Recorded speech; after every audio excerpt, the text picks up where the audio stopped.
Letiwe, how is the day being marked in Durban? Well, Thulasizwe, we have actually moved away from Durban today and we're visiting Iqobo here in KZN, and we were invited by the Iqobo local clinic where they were going to be celebrating this day in a major way. Earlier on, they were marching down the streets in a way to celebrate and also honor all healthcare workers. We know that a lot of healthcare workers, especially nurses, have been dealing with a lot over the past year. Concerning COVID-19, we've lost also health workers who were frontline workers in basically dealing with COVID-19, and they are saying that they wanted to mark this day and just remember those workers who they lost and also celebrate, because we are still in the fight against the pandemic. But at the moment, I'm joined by Nurse Rem, who's one of the nurses here in Iqobo Hospital. Nurse Rem, good morning. I just want to firstly say Happy Nurses Day, and also just ask you, what does this day mean to you? I'm actually glad this day has come. That's when we as nurses get the recognition that we deserve, and also the impact that we have on our community. Especially us nurses that are working in deep rural areas. We need vehicles to reach people like in deep rural areas. Like if you look at Iqobo Clinic, we've got 4 mobile clinics. Then we have 2 HCAs, which mobile clinics go to various points to meet those clients that we need to see. HCA, what it does is it goes to ranks like high flats rank. Then we also have a HCA, which also accommodates Iqobo taxi rank.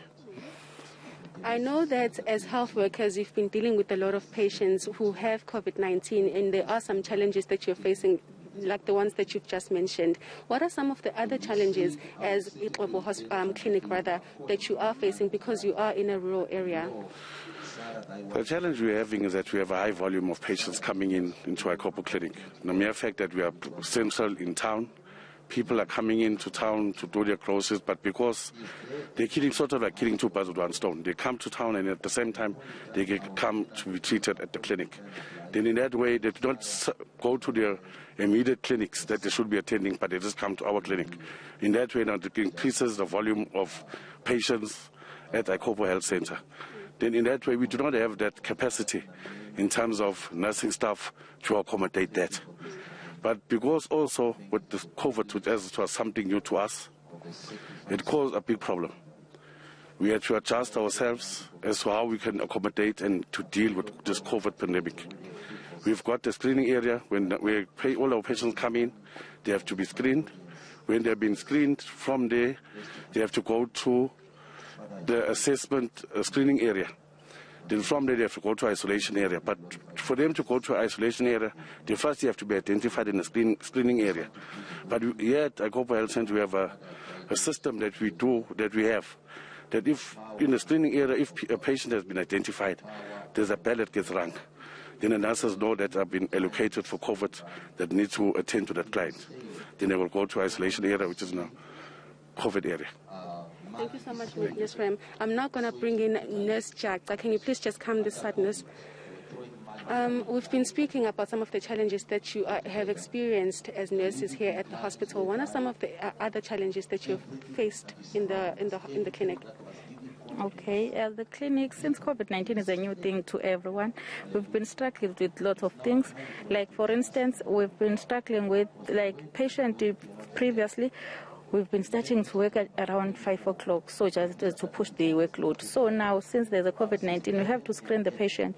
So at that time, there's no one at the clinic to come and screen the patients. Yes. And as a nurse, because you've been understaffed and working these extra hours, what would you like to see happen as we are anticipating a 3rd wave of COVID-19? Okay, as a nurse, I would like to see the change from our government, but we've been getting support from our management.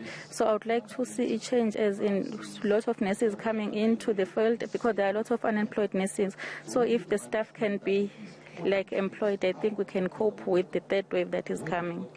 Thank you so much, Nurse. Well, Thulasizwe, those are some of the challenges that the nurses are experiencing here in Ixopo. It is a rural area, so they are facing different challenges than the urban hospitals, but they are saying that they need more nurses, they need more staff, and also more vehicles to transport patients to hospitals. And at the moment, an event is actually taking place here commemorating this day. We will be sticking around and speaking to some more nurses. All right, thank you for that. That's ENCA's Lethiwe Mdluli out in Ixopo in KwaZulu-Natal, marking International Nurses Day. Well.